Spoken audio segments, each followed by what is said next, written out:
Saúdos, irmãos, com a paz do Senhor. Estamos aqui para mais uma videoaula do módulo Epístolas. A lição é de número 5, onde nós trataremos das epístolas universais de 1 e 2 Pedro, 1 e 2 3 João e a epístola de Judas. Para a gente começar, para não perdermos muito tempo, as epístolas de Pedro e Judas serão as primeiras que nós vamos estar falando aqui agora. E estas três epístolas são consideradas gerais, né? Porque são epístolas que são, diferentemente da de Paulo, que são direcionadas para alguém específico. Essas três cartas são cartas gerais. Elas estão agrupadas de forma conjunta, estão agrupadas juntas essas cartas, para nós considerarmos algumas coisas que devem ser levadas em razão devido a alguns pontos, né? O primeiro ponto é óbvio, né? No caso de duas dessas cartas terem o mesmo autor. No caso, 1 e 2 Pedro, esse é um ponto que nós devemos, ele é bem claro, bem evidente, mas nós não podemos deixar de falar nisso. E em segundo lugar, existe uma relação óbvia, né, entre a segunda carta de Pedro e a epístola de Judas, né, onde os autores, os comentaristas do Novo Testamento concordam que uma carta deve ter sido servido de inspiração para a outra, né, porque elas são muito parecidas. A primeira razão, né, que nós consideramos aqui, no caso da autoria, ela está muito clara devido aos primeiros versículos introdutórios, tanto de 1 Pedro quanto de 2 Pedro. Já a segunda razão é surpreendente quando a gente para observar, numa leitura comparativa, né, a carta de 2 Pedro, do capítulo 2, versos 1 a 18, e Judas, do verso 3 ao 18.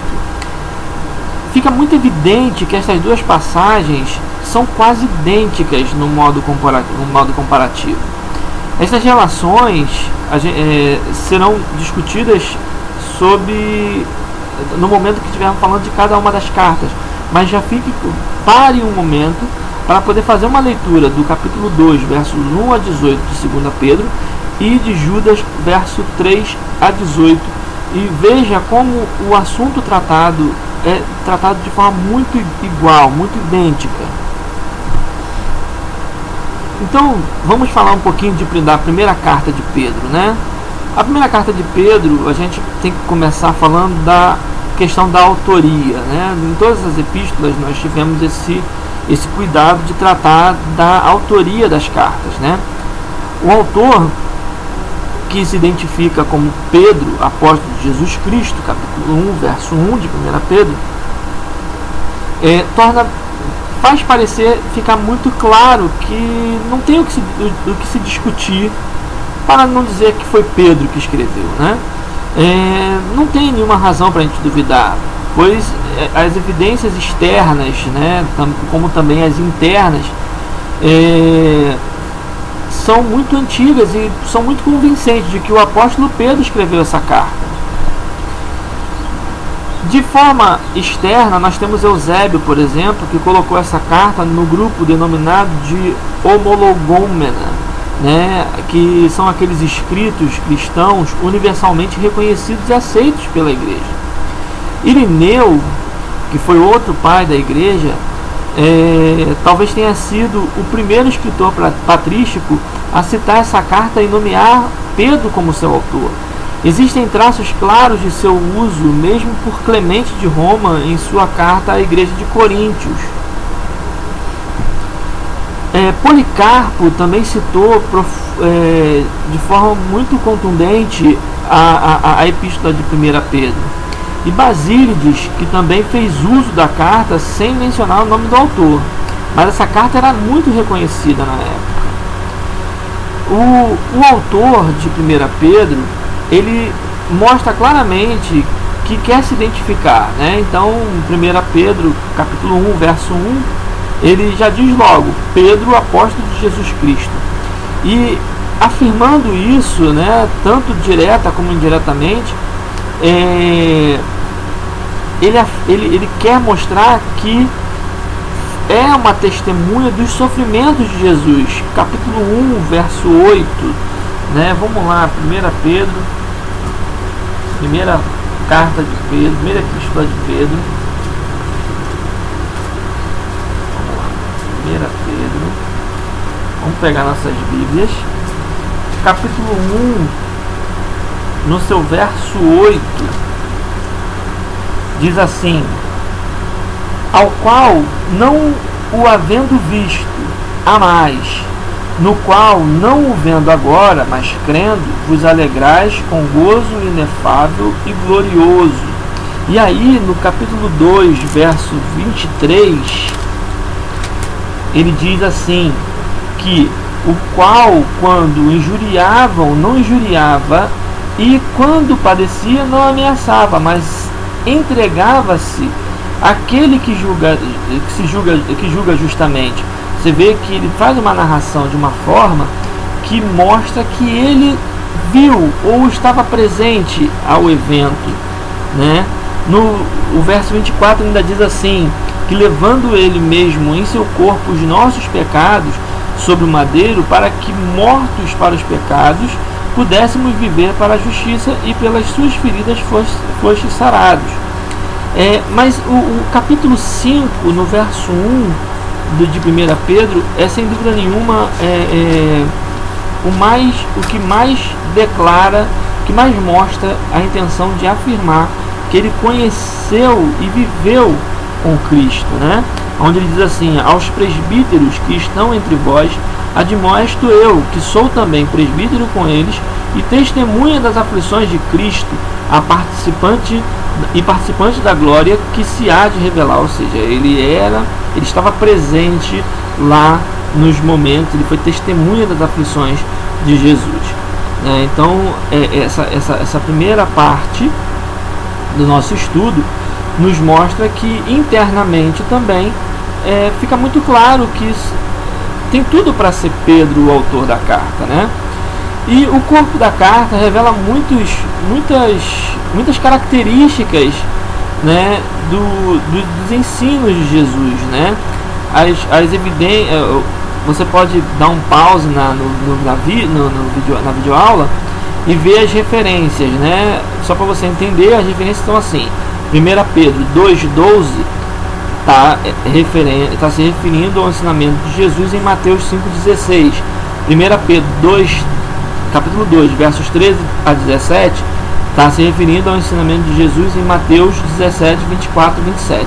E assim por diante. Então, faça essa leitura comparativa para você ver que realmente era alguém. Quem escreveu a carta 1 Pedro só pode ser alguém que estava com Cristo nos momentos em que ele estava ensinando, porque essa pessoa tinha bastante conhecimento dos ensinamentos de Jesus e o aplicou na carta.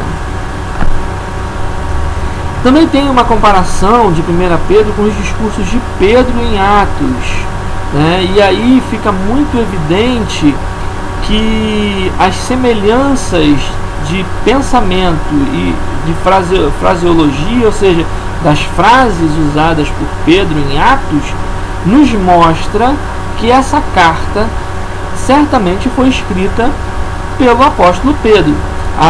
As comparações estão nas evidências que eu coloquei aí no slide. Você pode dar uma pausa e fazer o mesmo trabalho que fez anteriormente com os ensinamentos de Cristo no slide anterior.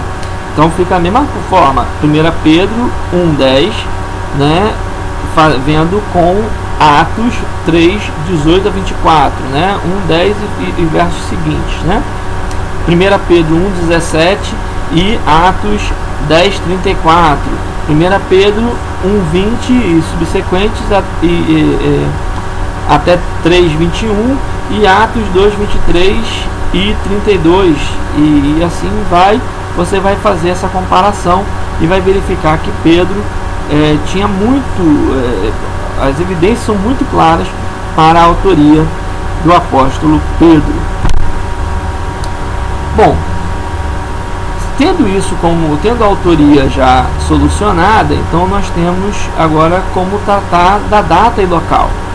Considerando que Pedro tem que ter escrito sua primeira carta depois das cartas paulinas da prisão, as cartas paulinas da prisão, se você não lembra, dá uma olhadinha na lição número 4, e lá vai estar falando, na lição número 3, que lá nós falamos acerca das cartas paulinas da prisão. E Pedro tem que ter escrito essas cartas antes dessas cartas de Paulo, né? Isso fica claro por causa da sua menção a Marcos no capítulo 5:13 de 1 Pedro, que sugere que a carta tem que ter sido escrita entre 63 e 64 depois de Cristo, tá? Até porque Pedro ele vai morrer um pouco depois disso. O local é que é um pouquinho difícil de saber. Por quê? Porque o local que ele diz, onde estava escrevendo a carta, era Babilônia. O difícil para a gente é saber se ele falava da cidade de fato ou uma Babilônia espiritual. E aí nós temos alguns detalhes para poder tratar. Se for, existiam 3 Babilônias na época apostólica. Uma Babilônia era uma cidade no Egito que, na verdade, seu nome não era Babilônia, mas era uma cidade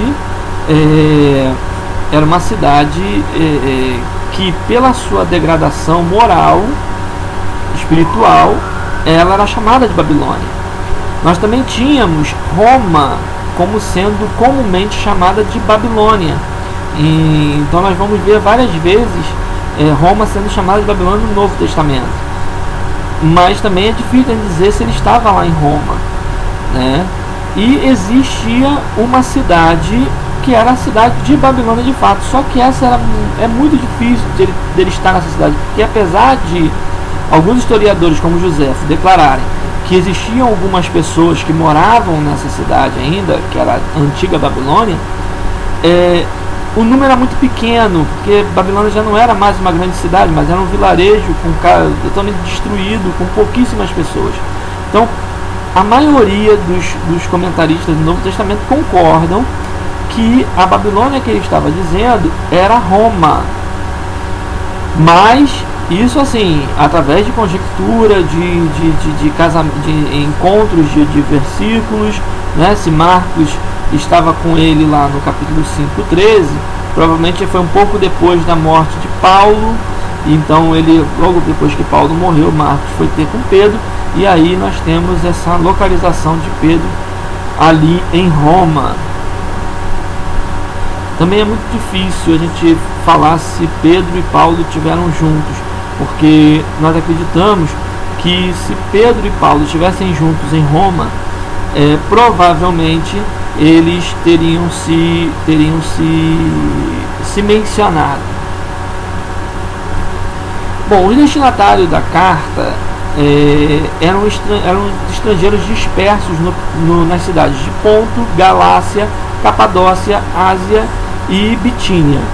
Ponto era um antigo reino da Ásia Menor ao sul da Armênia, né?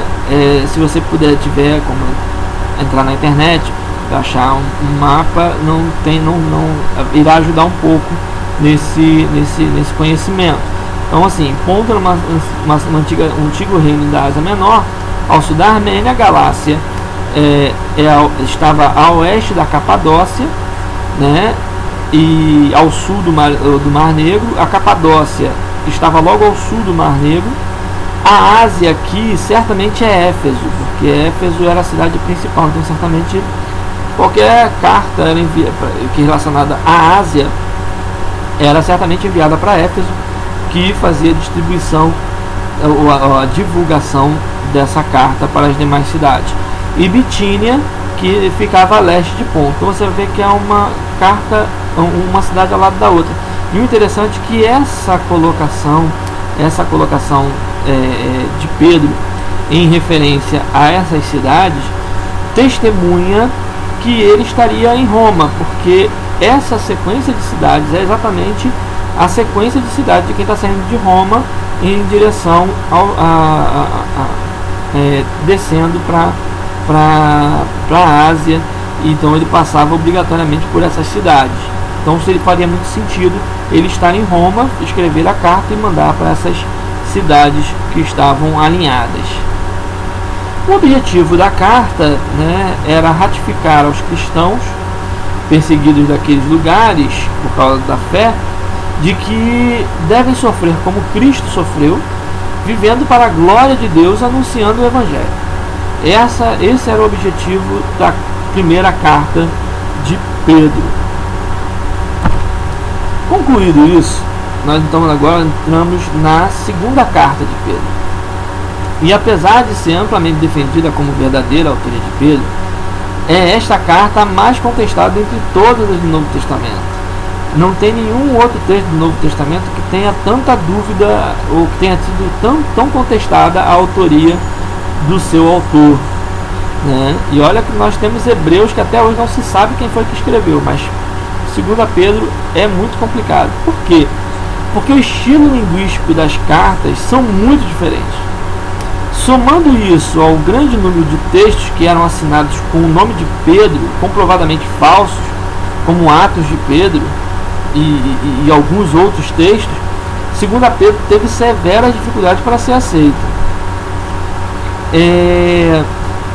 A datação e local, né, dessa carta fica provavelmente fica perto do martírio de Pedro, entre 68 e 69 depois de Cristo. E por essas informações, uma boa sugestão de local seria Roma mesmo, né, apesar de nada indicar isso. Com relação à autoria, a gente quer deixar bem claro que não é que a carta a gente não tenha, que a gente acha que não é Pedro que escreveu, mas assim, a gente sabe, a gente tem muitos indícios de que ele pode ter sido até o autor, mas escrever de fato é muito difícil que ele tenha escrito essa carta. O objetivo do 2 Pedro, né, era condenar os falsos profetas que ensinavam doutrinas erradas, né, que levavam o povo a viver uma vida de imoralidades e vícios, além de esses falsos mestres, né, que negavam a volta de Cristo. Isso fica evidente no capítulo 3 da carta, né, e ele alertava com relação a isso. E a carta também exorta aos cristãos a viverem uma vida de pureza e de paz com Deus à vista da esperança do novo céu e a nova terra, já pensando, já falando mais estritamente da volta de Cristo, né,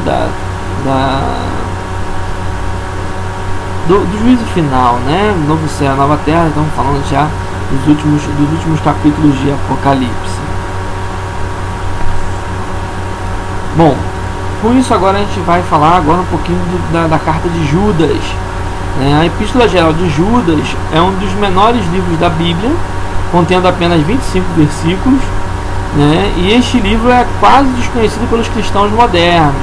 Muita gente nem sabe que esse livro está ali no finalzinho do Novo Testamento, né?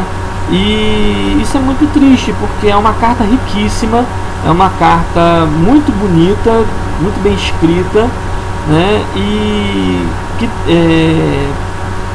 é sem dúvida nenhuma uma bênção que está ali pra gente, e às vezes as pessoas não dão atenção por causa do seu tamanho, né?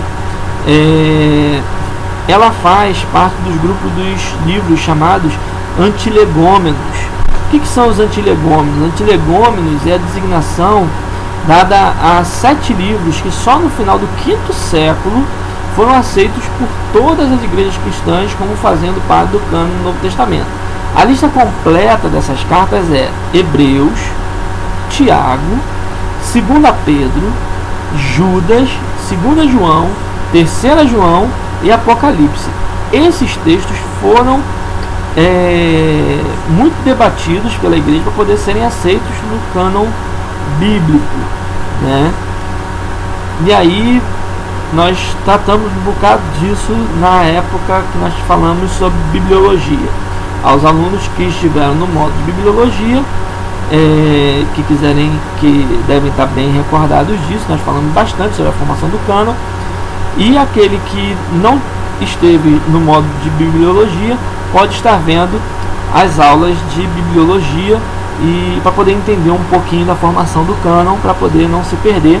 E você verá essa matéria no próximo ciclo do básico do curso, tá? Bom, a autoria da carta de Judas não é muito difícil de ser feita, né?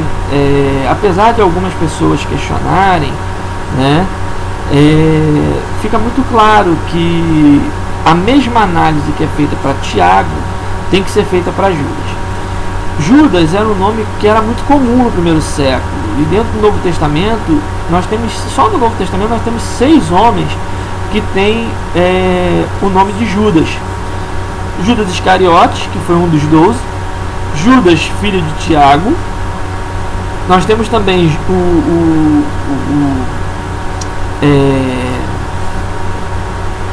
nós temos também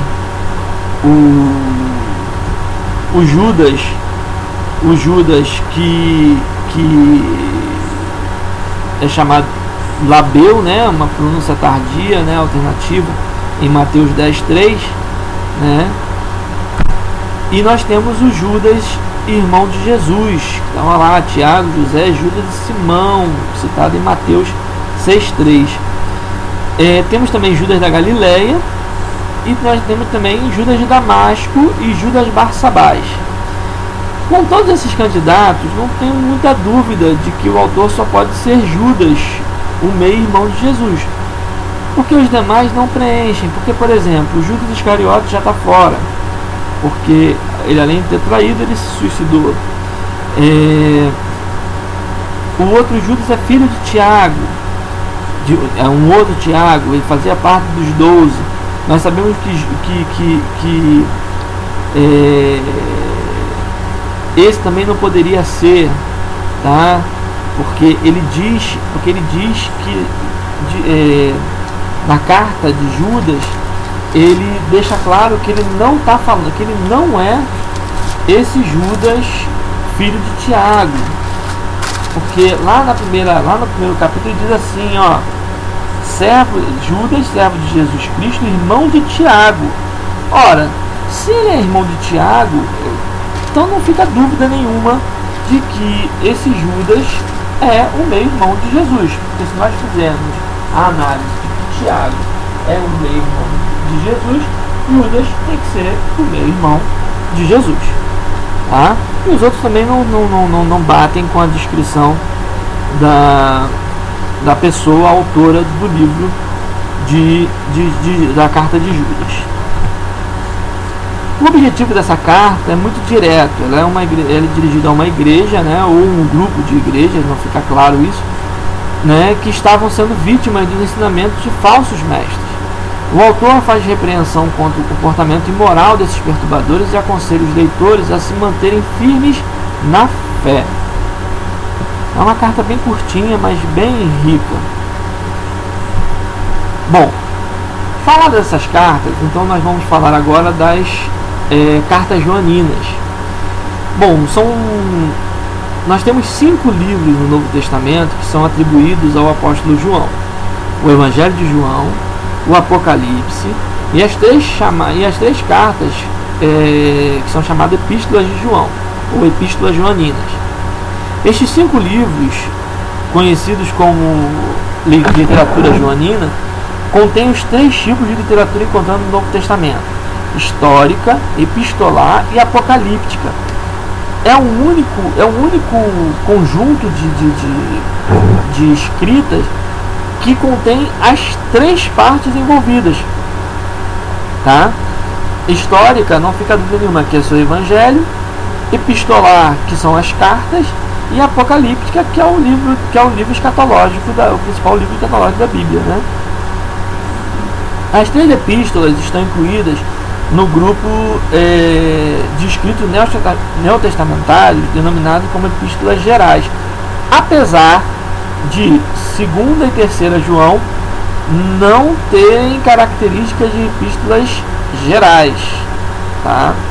Então, mas elas estão classificadas a nível de organização teológica.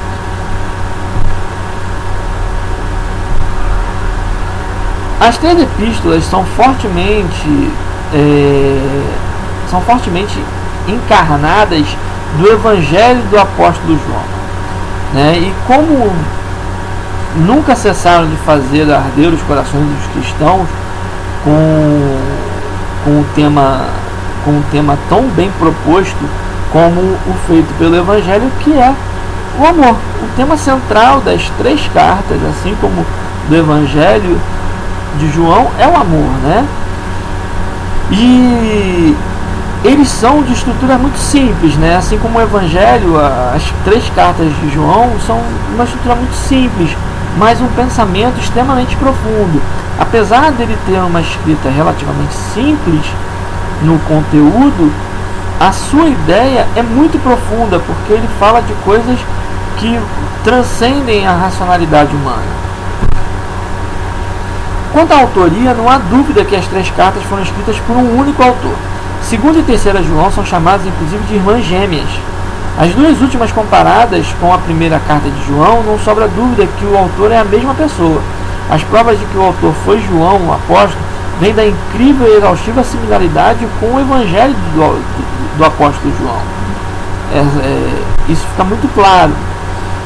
Sendo assim, a datação e local dela não fica muito difícil. As melhores sugestões indicam que, devido a indícios de eventos ocorridos paralelamente às cartas, assim como verdades comuns entre os 2 textos, é que a primeira epístola de João tenha sido escrita não muito posterior à confecção do Evangelho, né, algo em torno de 90 depois de Cristo, e teria sido escrita de Éfeso, assim como as cartas de 2ª e 3ª João.